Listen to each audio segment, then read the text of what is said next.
This is 99 Novels, a podcast by the International Anthony Burgess Foundation.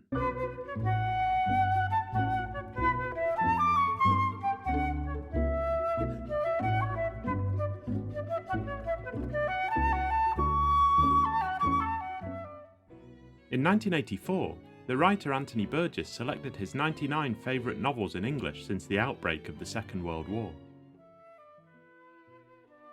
Never short of an opinion about books, Burgess's list is typically idiosyncratic and invites closer attention, so we've invited some of the leading scholars, critics and writers to tell us more about each of the 99 novels. So read along with us as we explore a reading list created by one of the most original literary voices of the 20th century.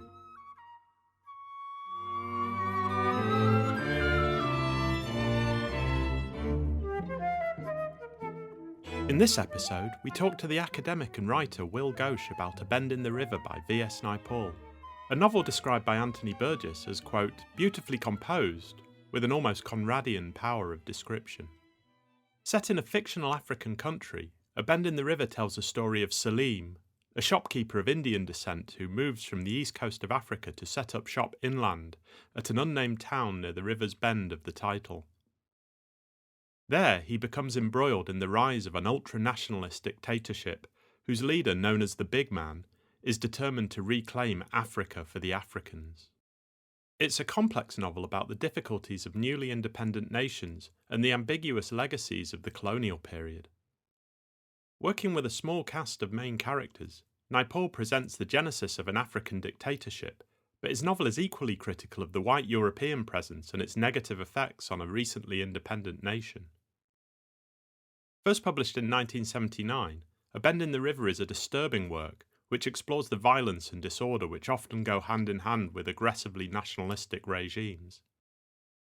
Savidia Naipaul was born in 1932 in Chaguanas in Trinidad. He travelled widely across the world and lived primarily in England from the age of 18. He was one of the most celebrated Caribbean writers of his generation, winning the Booker Prize and the Nobel Prize for Literature in 2001. He's best known for his early novel, A House for Mr. Biswell, but he also wrote significant works of autobiography and travel literature, including books about India, Malaysia, Iran, Indonesia, the southern states of America, and the Caribbean. He died in 2018. Will Ghosh teaches Victorian and modern literature at Jesus College in the University of Oxford. His research focuses on Caribbean and South Asian literatures after 1945, and he has written extensively about V.S. Naipaul. He published his first book, V.S. Naipaul, Caribbean Writing and Caribbean Thought, in 2020. In the description of this episode, you can find links to Will's writing about V.S. Naipaul, and also a list of books mentioned in this episode.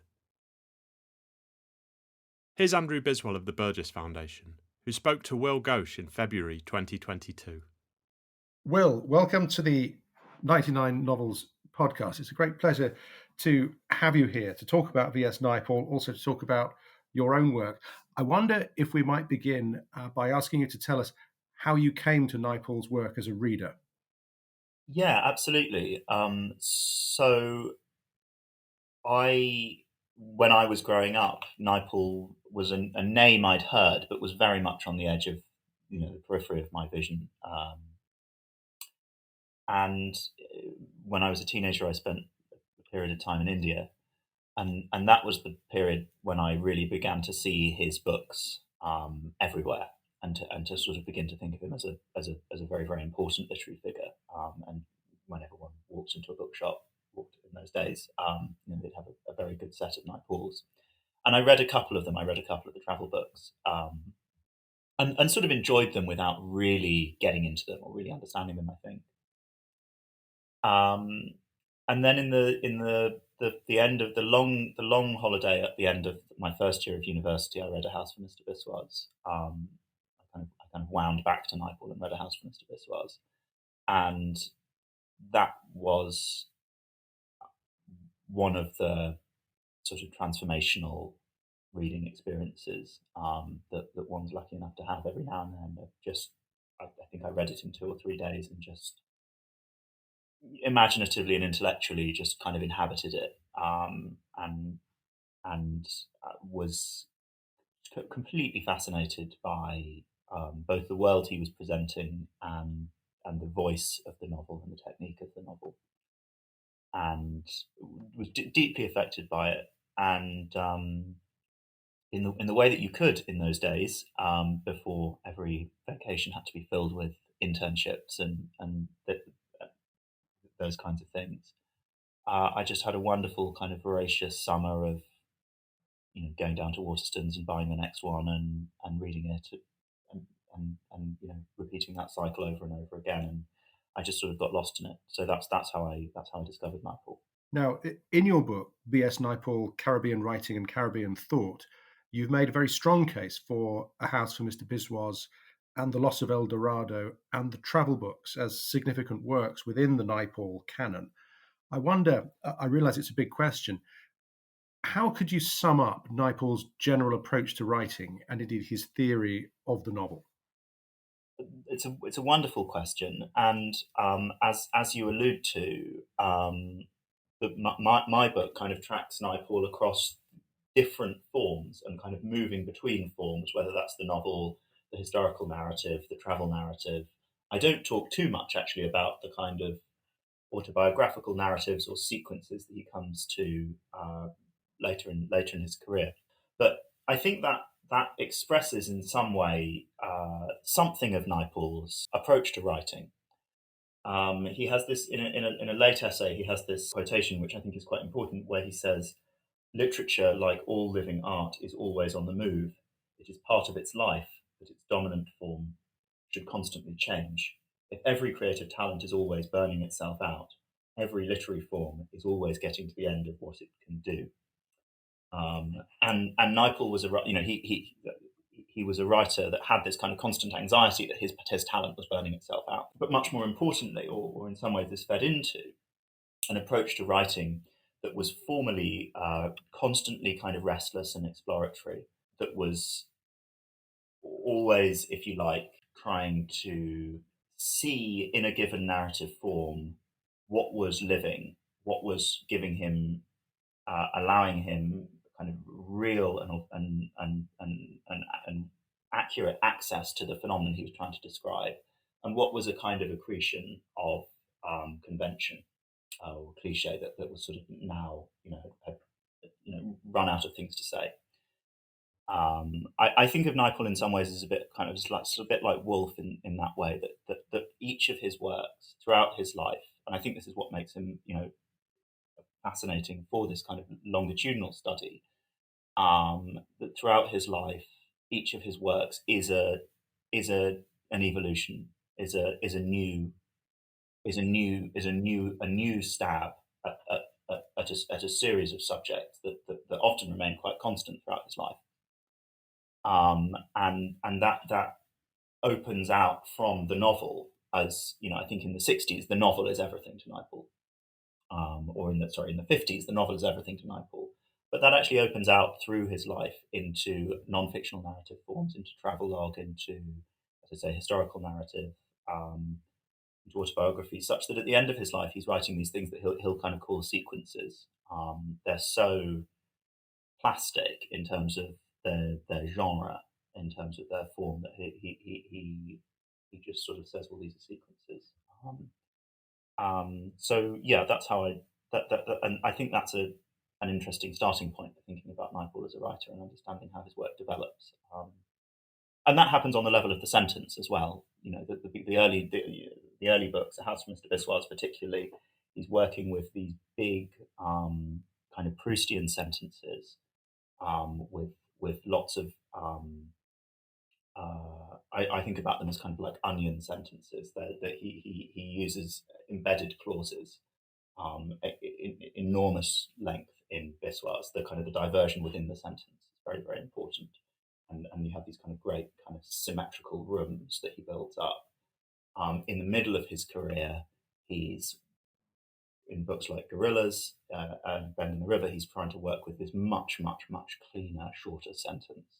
And then by the end of his career, he's working, if you like, with these kind of horizontal sentences where the clauses constantly post-modify the clause that went before, so you get this incredibly granular view of a changing perception in time. So the technique is constantly changing and evolving. Thank you. I mean, that's a very good and clear assessment of how Naipaul sort of changes and metamorphoses over time.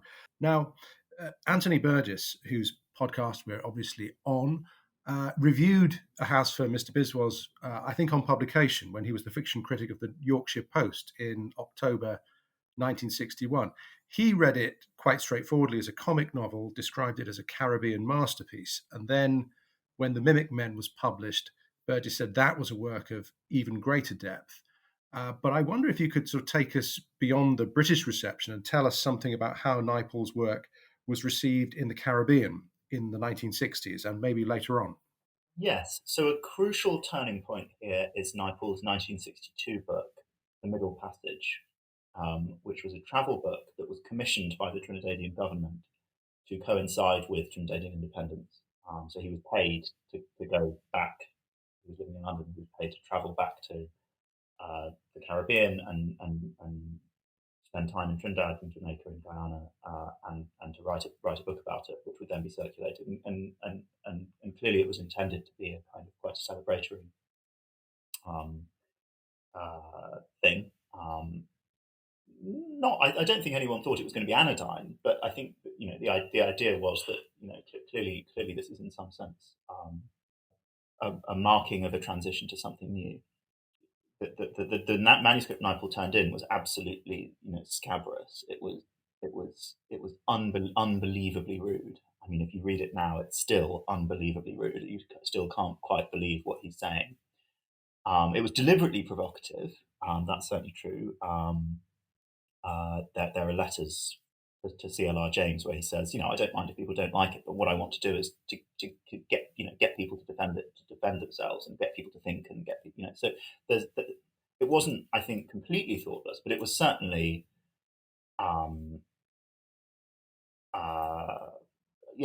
just unbelievably rude, and that marks a transition in terms of the way that some critics in the Caribbean sort of think about Naipaul's work or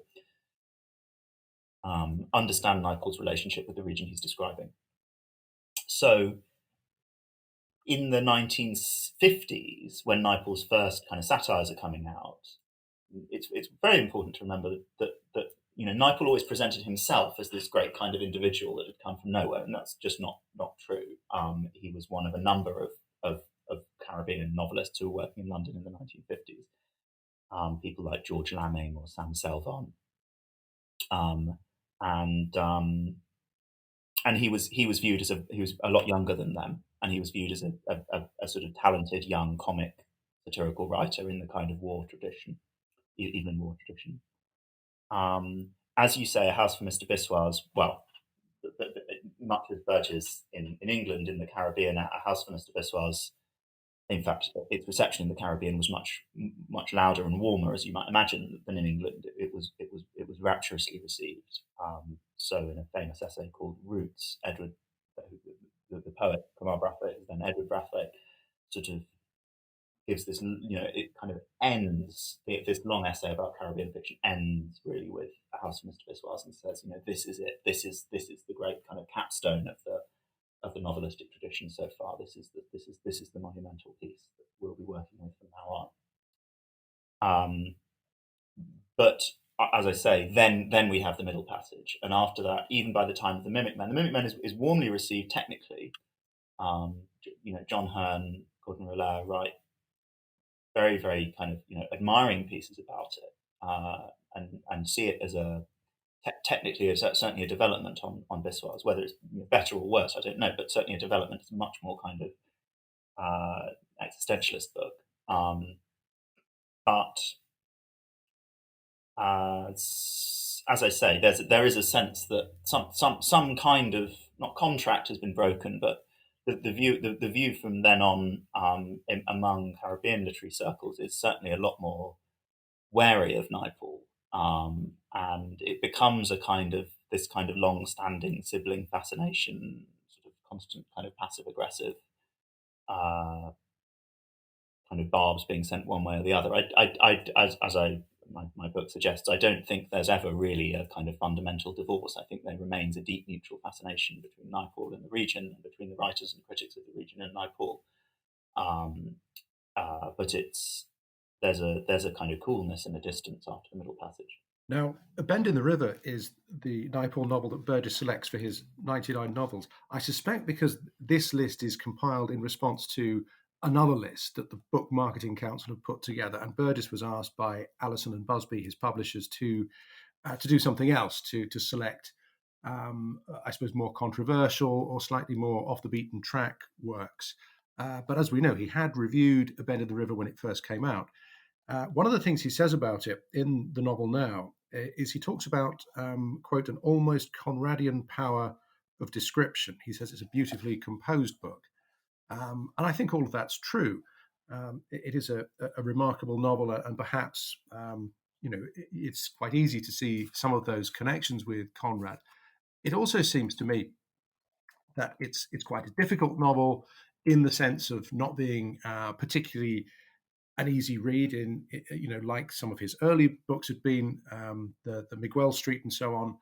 But also, it's a work that builds to this crisis point very slowly over the course of about 300 pages, very rich in character and observation, but not very much kind of violent, dramatic action until we get towards the end. I wonder if we can speculate about why Burgess was excited about this particular novel, and also what new readers coming to it for the first time might expect to find there. There was a period in the kind of 80s, maybe even 90s, where A Bend in the River was definitely considered Naipaul's great kind of statement. And it does appear on a number of kind of, 100 greatest novels of the 20th century, greatest novels in English lists. Robert McCrum, I know, is a huge fan of it. And yes, today, definitely not read as much as Biswell's or The Enigma of Arrival. But I think that would have looked like a less odd choice in 1984 than it would look today. It was also a book, there was a big Booker Prize controversy over it when it came out, that it was the hot favourite to win, and people were saying this is a great masterpiece. And then Penelope Fitzgerald's Offshore won. And I'm actually a huge Penelope Fitzgerald fan. So if you can watch or read the transcripts of the television interviews afterwards, and you can tell that all of the journalists are ready to talk to Naipaul and have prepared a series of questions and have read A Bend in the River to talk about it. A Bend in the River is a great example of this pattern that I'm describing, of different narrative genres beginning to interweave. So Naipaul was commissioned, I think, by the New York Review of Books and the Sunday Times to do a series of travel logs on Joseph Mobutu's Zaire. And he travels there. He makes this kind of, it's deeply Conradian. He keeps what he calls a Congo diary, in kind of imitation of Conrad's Congo diary, which is later published. He then publishes this travel log called A New King for the Congo, and then he publishes The Bend in the River. So you can, there's kind of genealogical relationship between these three texts. The Bend in the River is a kind of novel of a travel log, and I think that it goes some way to sort of understanding that what you're describing, that quite strange narrative energy of it, that you're kind of building a sense of the place and this kind of this burgeoning crisis, but actually, in terms of what we might expect from a novelistic plot, not very much happens. A Bend in the River is a book about a man called Salim, who is an East African Indian character, so a kind of character from a multiply displaced community who moves inland to set up a shop, and the idea is a kind of new life in this what he calls a town in the bend of the river, this Central African town in a newly independent country that's clearly based on Mobutu's Zaire. And Salim, in a sense, acts as a kind of Naipaul cipher. He's a kind of insider-outsider character. He's someone who's looking at this world from um, a position of kind of familiarity. He gets to know it slowly over time, but he's never fully of it. So the world Naipaul's describing in The Bend in the River, the world that Salim is looking at, is what Naipaul saw as this kind of almost this kind of tabula rasa, a world in which the kind of the infrastructures and the legal systems and the systems of education of the old colonial world had now gone, and that there was going to be a great we were in the process of a struggle to work out what was going to replace them. It's it could equally be set in Russia in 1993 or something like that. There's a sort of the book is both both a sense of the kind of sheer scope of ambition that's possible in this world, that how far desire will take you, but also of this kind of sense of this kind of constantly near, just constantly at hand sense of chaos. That there's not a kind of regulating power that can mediate between these competing desires, these competing ambitions. And as Burgess says in his review, Naipaul took a very, very pessimistic view of that in the end. That there are moments in the book that are very gripping, that are very exciting, that are very kind of animating. But the book as a whole is a very paranoid book. It's a book where the Salim character can never quite see the encroaching threat, and hence has a kind of phobic relationship to the world around him. That he, that everything therefore becomes threatening. Everything therefore is just about to kind of jump out and cut his throat. And I think that's why it's such a difficult novel, and why it's such what Burgess thought was such a kind of depressing novel, as well as a very fascinating one. Yeah, I think he enjoyed being depressed by it ultimately, but I think you've put your finger on something really important, and certainly that resonated for me as well. The fear of chaos that's there in Salim's narrative. He says at one point that there seem to be no laws, no regulations, no order. A sense that he's experiencing a place that's constantly on the point of collapse. It's kind of sustained by this figure of the great man, the president, who never actually appears. I mean, his visit is heralded towards the end of the book, but actually he exists as this as a face which keeps getting bigger on posters, and that too, I suppose, is part of the threat and so forth. In his Observer review of Bend in the River, Burgess also suggests, I think quite helpfully, that the novel is about searching for stability in this place of great uncertainty. I wonder what you make of that, and whether this idea might also be applied to some of Naipaul's other works. Yes, I think it's a very astute observation, and it has a strong resonance with Naipaul's other works. Naipaul is very, very interested in the kinds of panaceas we create for ourselves, the kind of utopias we reach towards. And one of the most in across his books, one of the most kind of sort of persuasive and attractive panaceas is the idea of stability, of groundedness, of that sense of being genuinely at home in a place, and secure in it, and in a place that's in some sense unchanging. And I think Salim is a great example of someone who's constantly lives constantly in fear, that he and his community are about to be expelled from where they are. And in many ways, he's right. In the world of the novel, that they often are. So he moved. This is obviously an Indian family. He's a Muslim Indian, so there's this uncertainty there. who's then come to East Africa, who's then gone to Central Africa, who goes to London. And there's always this sense of not quite being at home and trying to reach for a kind of a sense of home.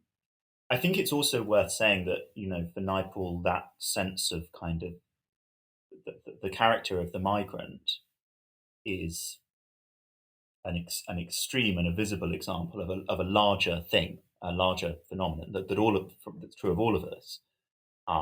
That and this is where we connect to his other books, and you see in books like A Bend in the River, when we try and sort of immure ourselves, would be a better way of putting it, within, in inverted commas, sort of changeless, stable worlds. In this case, we're talking about kind of rural England. That is always, to some extent, a fiction that we're creating for ourselves.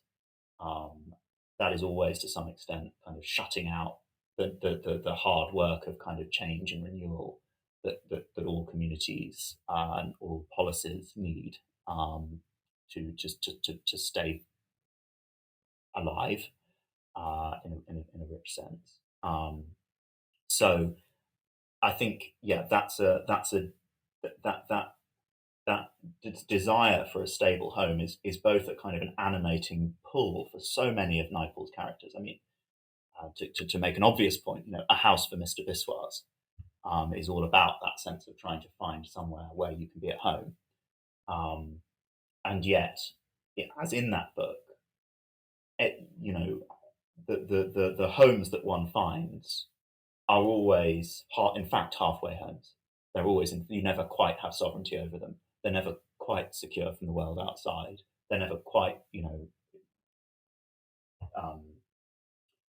immune to time and change. And to think that they are is to shut oneself away from the world, is to retreat into fanaticism, in Naipaul's view. It's very interesting how these kind of thematic preoccupations deploy themselves in very different forms and styles throughout the work. And you, as you're talking, I'm seeing connections opening up with the late work, but also with some of the earlier books as well. And I mean, that leads me to just wanting to say that as a reader, I mean, not an expert by any means, but over the last 25 years, I've read many, not all of Naipaul's books, and it seems to me that he doesn't quite fit the standard picture, the standard literary historical picture of 20th century fiction. And as a reader, I'm never sure if his books are late colonial or post-colonial or indeed something else again. He's also, and I think this too may be important, he's a maverick writer, very self-consciously, who reinvents the form, as Burgess did, incidentally, with each book. And you can never quite guess what he's going to write or publish next. But I wonder if all that makes it quite difficult to accommodate him within the histories of the 20th century and the 21st century novel. I think that's true. Yes, I think there's a lot of truth to that. And the other kind of way in which I think he's interstitial is, of course, in terms of region.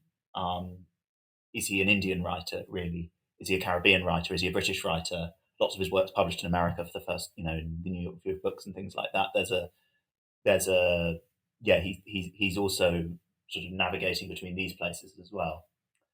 I think something that's really important to remember with Naipaul is that, or just a helpful way in which I conceive it in my head, is that Naipaul was 30 when Trinidad becomes independent. He's already living in London by that time, of course, but that's just a helpful kind of thing for me, because you can realize that Naipaul's formation, really into maturity, almost the first half of his life is lived in, if you like, that dispensation, the colonial dispensation, and then the years of fame happen afterwards in a different world. And that's one of the kind of the great subjects of Naipaul, I think, is about that experience of living in an unfamiliar world, living in a world that you weren't prepared for, seeing the world with a kind of conceptual and cultural vocabulary and through a conceptual lens that is now antiquated, that's no longer quite clarifies what's going on in front of you. So yeah, and as you say, a writer who constantly slips between forms. I think for a while, in should we say the 1980s, probably, um, in a sense, this sense of being everything, being an Indian writer and a Caribbean writer and a British writer, being a travel writer and a history writer and a fiction writer and a public intellectual and a novelist and a colonial writer and a post-colonial writer, and allowed Naipaul to occupy a place of kind of cultural centrality that very, very few novelists do. Um, this was the Naipaul on the cover of Newsweek, the Naipaul who Barack Obama sort of talks about on leaving office as one of his great kind of influences. The kind of the yeah the this the Pico Iyer, the Indian writer, at one point says, in the 90s you were told, if you're an intellectual to understand the modern world, you've got to read Naipaul. So it allows that moment of kind of centrality in public discourse. But as you say, when that moment is gone, it's hard to say there's one lineage in which Naipaul's kind of positioning himself, or there's one kind of moment, precisely because his work is so varied, and frankly his career is so long, and is speaking to so many different audiences in so many different ways. And I think if I were to say sort of the legacy, the Naipaulian legacy to the present, it is something that I think we see more and more today of the novel that's genealogically and in its concerns definitely moved beyond fictionality in a very straightforward sense. So the novel that's incredibly autobiographical. And it was interesting reading both Burgess's introduction to the 99 novels book, and then his review of Beginning of Arrival, and he really says, well, this just isn't a novel. And that's something that's more and more obviously fashionable and popular today. That's not just, if you like, a coincidence. If you listen to the work, there's if we think about the great kind of writers of autofiction, people like Deborah Levy or Karl Ove Knausgaard, they're both very influenced by Naipaul. Knausgaard gives a New Yorker podcast where he just reads the opening of Beginning of Arrival at enormous detail and sort of talks at enormous length, and then talks in great detail about what's going on there. And ditto Deborah Levy's spoken a lot about the influence of Naipaul on precisely this, what she was trying to do with the novel, and this blurring of autobiography and novel. I think something that I'd like to see more of. I mean, not that Naipaul's politics are my own. I think that's often goes down a route that can be quite kind of inward looking, and Naipaul's sort of experiments with non-fiction and fiction are often not inward looking, as in The Bend in the River. There's the non-fictional elements that are coming in there are also our reportage, our outward historical work, are kind of an outward looking contemplation, which I think was very important to him. This is something else I wanted to ask you about. Was there was a period in the 80s and 90s when Naipaul had almost stopped writing novels, and I'm thinking of his sort of big travel books, India, the Million Mutinies Now, and also the pair of books about his travels in what I think he calls Islamic countries, travels in the Islamic world. I wonder what's the significance of that work in relation to the novels that come before it and the novels that come later on? Well, that's a really interesting question. So for me, I find those books that you're talking about among the kind of least sustaining of Naipaul's works. I would read them. I've read them once, and they're clearly not irrelevant, because certainly Among the Believers and A Million Mutinies Now are really two of the big books that he works on, and in terms of the way they're marketed as his kind of big statements. I think I think one thing that you see a lot in A Million Mutinies now, particularly, is this very, very detailed listening. I mean, one way of reading A Million Mutinies now is a kind of series of character studies where you just stand in front of a speaker and let them speak and let them speak and let them speak. That certainly comes into his later work. Whole sections of Away in the World, for example, are this. And as we've said, clearly they emerge out of this growing interest in the travelogue as a way of thinking, a way of reflecting on the world, a kind of affording a kind of a realist meditation that particular forms of conventional novel don't afford. So yeah, I can see their centrality, and clearly they're important books. I don't know if anyone that yeah, perhaps people still do read them. I don't know. I find it hard to properly integrate them.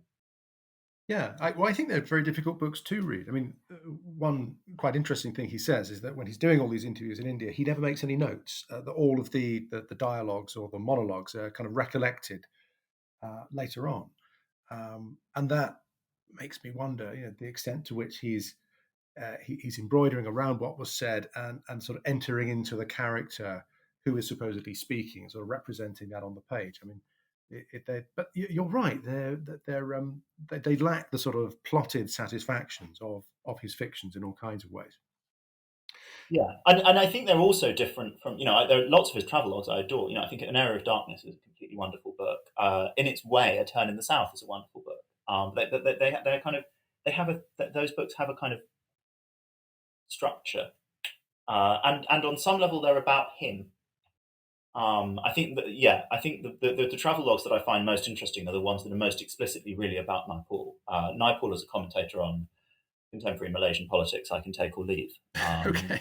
But as I say, I think both of those, Turn and Area, are really Naipaul exploring his own subjectivity and formation and the kind of the architecture of colonial learning.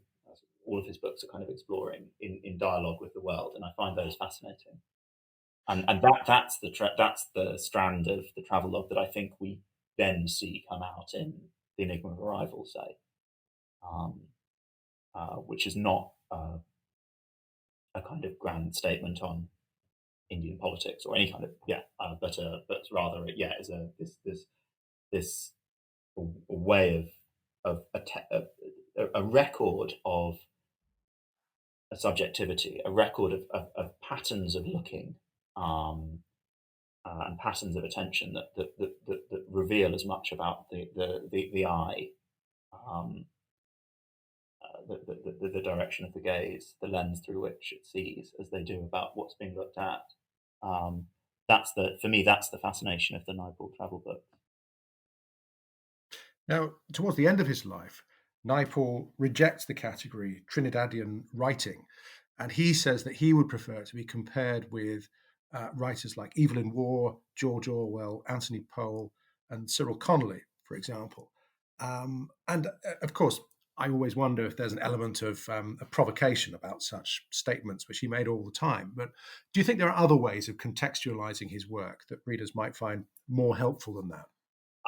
I think this statement has it's a kind of a partial truth, and I think as you were mentioning, Naipaul is, as we were discussing, Naipaul is so hard to pin down into a place or a position, tradition, or that it can it can be helpful to have this kind of sort of three-dimensional way of thinking of, and I say at one point in my book that what I'm certainly not trying to say is Naipaul can only be understood in this tradition. Naipaul was a Caribbean writer with a capital C, capital W, whatever that means.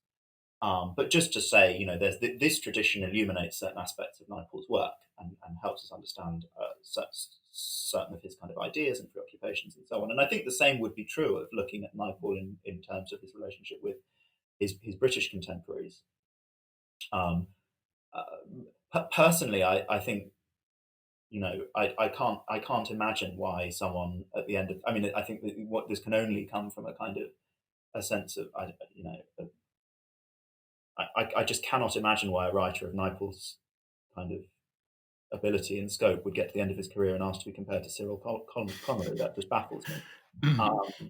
That to me, that I mean, I think War is a great master, of course, but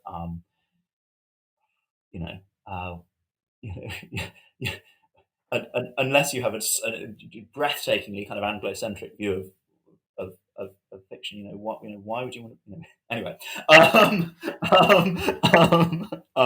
but certainly War. There is a Naipaul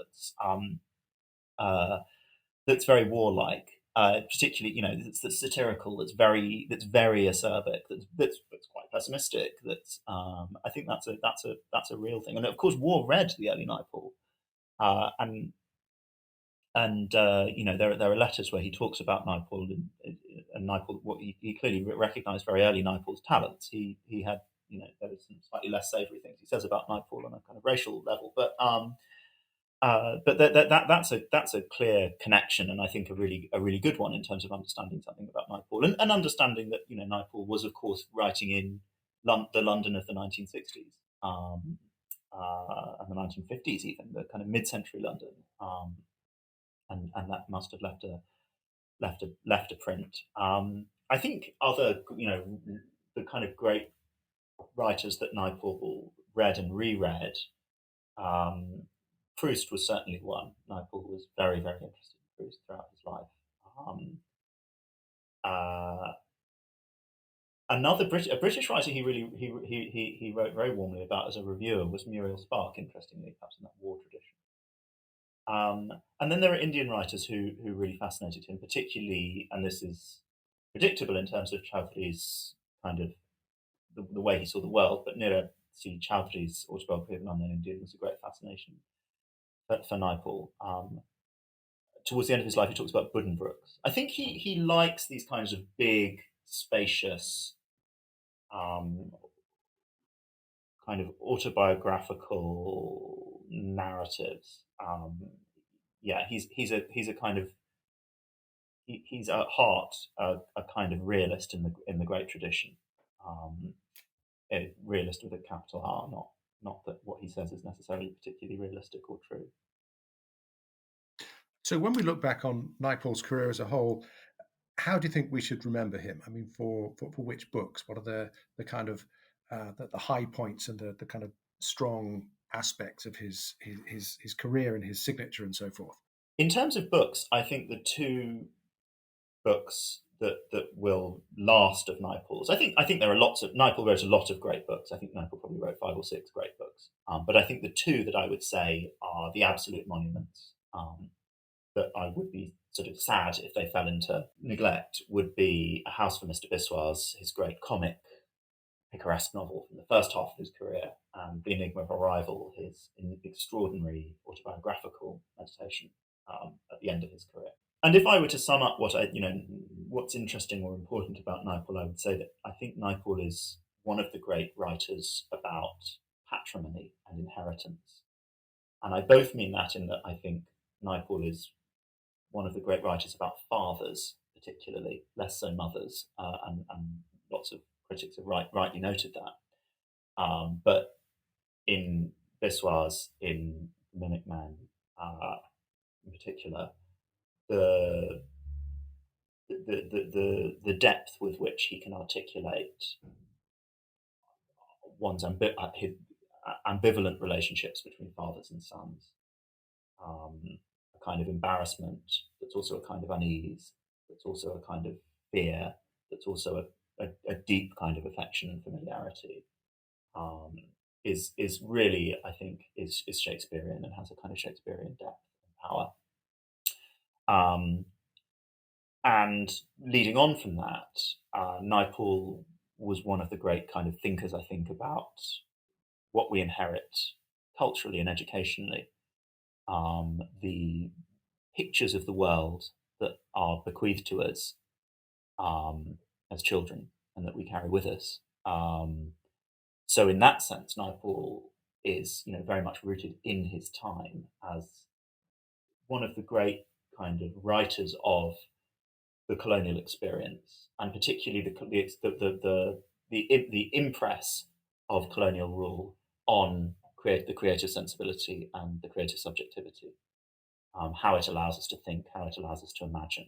So I think that's how I would understand, sum up Naipaul's achievement. Thank you.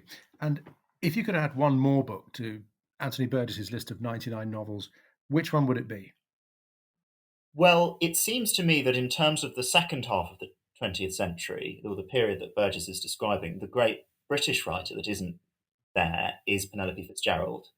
And I can forgive him that because most of Fitzgerald's great books were in fact written after 1984. But the in terms of that, the kinds of canon he's trying to create, I would say Fitzgerald's book, The Blue Flower, would be the one that I think is a kind of unmissable monument of that period. From that period, and more kind of related to Naipaul, I think that a book that's a great classic in the Caribbean that's not sufficiently read outside of the Caribbean, and that I'd recommend to everyone, is the great Carnival novel, a novel about the carnival, but also trying to think about how a carnival might shape narrative form, by the Trinidadian writer Earl Lovelace, and that's called The Dragon Can't Dance, and was published in 1979. Thank you very much. And thank you for joining us on the 99 Novels podcast. I wanted to say just before we close that how very much I've enjoyed reading your book. It seems to me you've opened up new avenues for seeing Naipaul, interpreting him. Your books are work to inhabit, to think about, reflect on. I think it's a remarkable piece of criticism and literary history, which I recommend to anyone really who takes an interest in 20th century fiction and travel writing. It's also a book that will send readers back to Naipaul with a fresh set of perspectives. So thank you for that, and thank you for joining us here today. Thank you.